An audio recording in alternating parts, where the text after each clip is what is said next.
Hey everyone, Assalamualaikum. Welcome back to my channel. বানিয়ে নিচ্ছি তালের পিঠা। অনেকেই কিন্তু এটাকে তালের বড়া বা তালের পিঠা নামে চিনে থাকে বা যে নামে চিনে না কেন এই পিঠাটি কিন্তু বেশ পরিচিত এবং খুবই মজাদার একটি পিঠা। সিজনাল এই সময় কিন্তু তালটাকে পাওয়া খুবই সহজ, হাতের কাছেই আমরা তালটাকে পেয়ে থাকি। এই তালটা দিয়ে একটা রেসিপি আজকে বানিয়ে দেখাবো। অনেকে তালের পিঠা বানিয়ে থাকেন যেটা অনেক বেশি শক্ত হয়ে যায়, তো আমি দেখাবো কিভাবে একদমই সফট ভাবে তালের পিঠা বানিয়ে নেওয়া যায় আর খেতে কিভাবে অনেক বেশি টেস্ট হয়।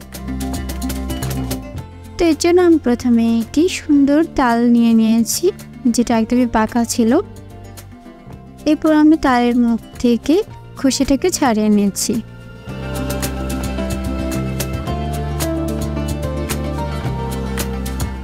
তো খোসাটা ছাড়ানোর পর তালের গায়ে যে কালো খোসাগুলো ছিল এগুলো আমি সবগুলোকে আস্তে আস্তে ছাড়িয়ে নেব।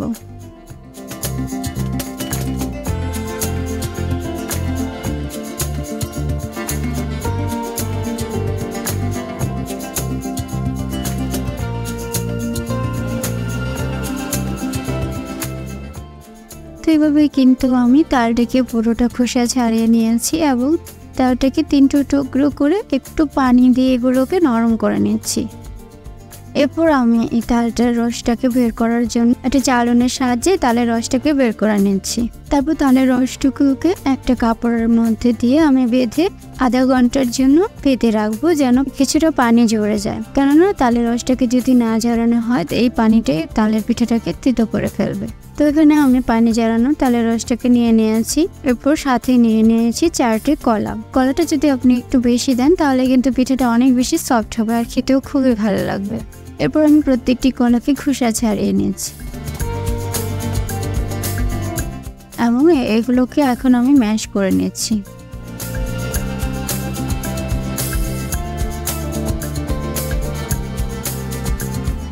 কলাগুলোকে খুব সুন্দরভাবে কিন্তু ম্যাশ করে নিতে হবে, তাহলে পিঠাগুলো বানাতে সুন্দর হবে এবং খেতেও ভালো লাগবে। তো কলাগুলো ম্যাশ করা হয়ে গেলে আলাদা একটি মিক্সিং বলে আমি 1 কাপ চালের গুঁড়ো নিয়ে নেব, দিয়ে দেব 1/2 কাপ ময়দা, সাথে দিয়ে দেব 1 কাপ চিনি এবং 2 কাপ কলা। আমি দিয়ে দিয়েছি তালের পুরটাকে।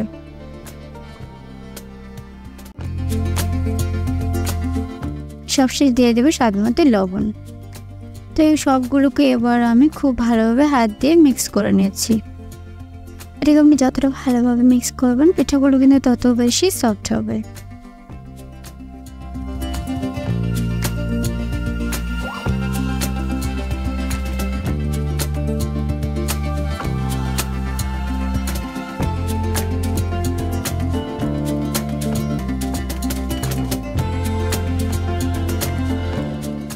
এগুলোকে খুব ভালোভাবে মিক্স করার পর এখানে আমি অল্প কিছু পরিমাণে দুধ অ্যাড করে দিচ্ছি।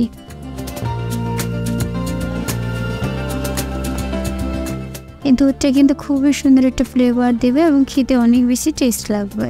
এরপর আমি দুধটাকে দিয়েও খুব ভালোভাবে এটাকে মিক্স করে নিচ্ছি। তো ব্যাটারটিকে আরও বেশি সুন্দর করার জন্য এবার আমি মিক্সার দিয়েও কিছুক্ষণ মিক্স করে নিচ্ছি। এটা যতটা বেশি মিক্স হবে পিঠাটা কিন্তু ততটাই বেশি ফুলে উঠবে। তবে মিক্স করা হয়ে গেলে আমি একটি ঢাকনা দিয়ে ঢেকে এটাকে আধা ঘন্টা রেস্টে রেখে দেব। আর ততক্ষণে এই ব্যাটারটা কিন্তু একদমই পুরোপুরি ফুলে উঠবে। তো আধা ঘন্টা পর আমি দেখিয়ে দিচ্ছি আমার কিন্তু অর্ধেক পরিমাণ ছিল ব্যাটারটা, এখনই পুরোটা ভরে গিয়েছে ফুলে। এবার এটা পিঠা তৈরি করার জন্য একদম রেডি। তো এখন আমি চুলায় একটি প্যান বসিয়ে তাতে পর্যাপ্ত পরিমাণ তেল দিয়ে নিচ্ছি।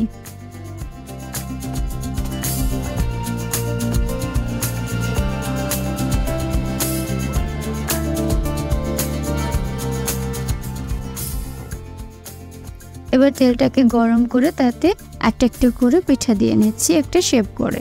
তো তোমরা দেখতেই পাচ্ছ আমি পিঠাটাকে কিভাবে গোল গোল করে দিয়ে দিচ্ছি।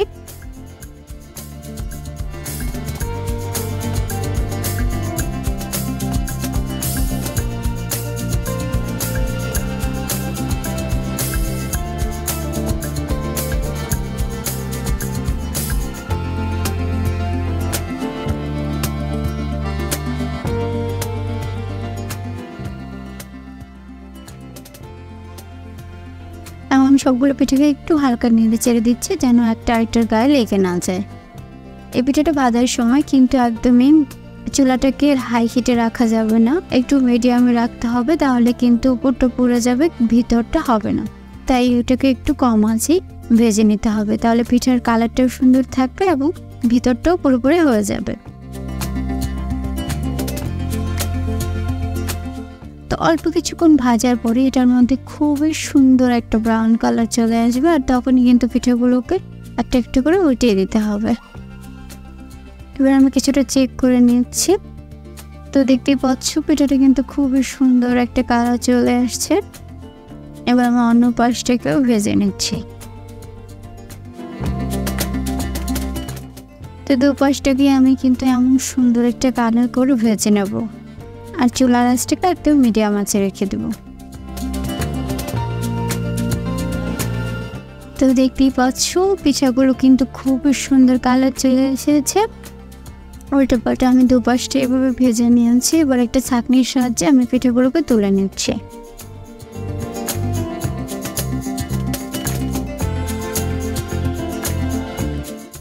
এবং বাকি পিঠাগুলোকে আমি এভাবেই ভেজে নিচ্ছি। আর যখনই পিঠাগুলো হয়ে যাচ্ছে আমি এভাবে তুলে সার্ভ করে নিচ্ছি। তো যারা আমার চ্যানেলে নতুন তারা কিন্তু অবশ্যই আমার চ্যানেলটিকে সাবস্ক্রাইব করে এমন সুন্দর সুন্দর রেসিপি জেনে নিতে পারো। আর যারা এতক্ষণ ধরে আমার ভিডিও দেখেছো তাদেরকে অনেক বেশি ধন্যবাদ। এখন আমি পিঠাগুলোকে তুলে নিচ্ছি আর সার্ভ করে দেখিয়ে দিচ্ছি। আবার আজকের মতো এখানেই বিদায় নিচ্ছি। দেখা হবে আবার অন্য কোনো রেসিপিতে। আল্লাহ হাফেজ।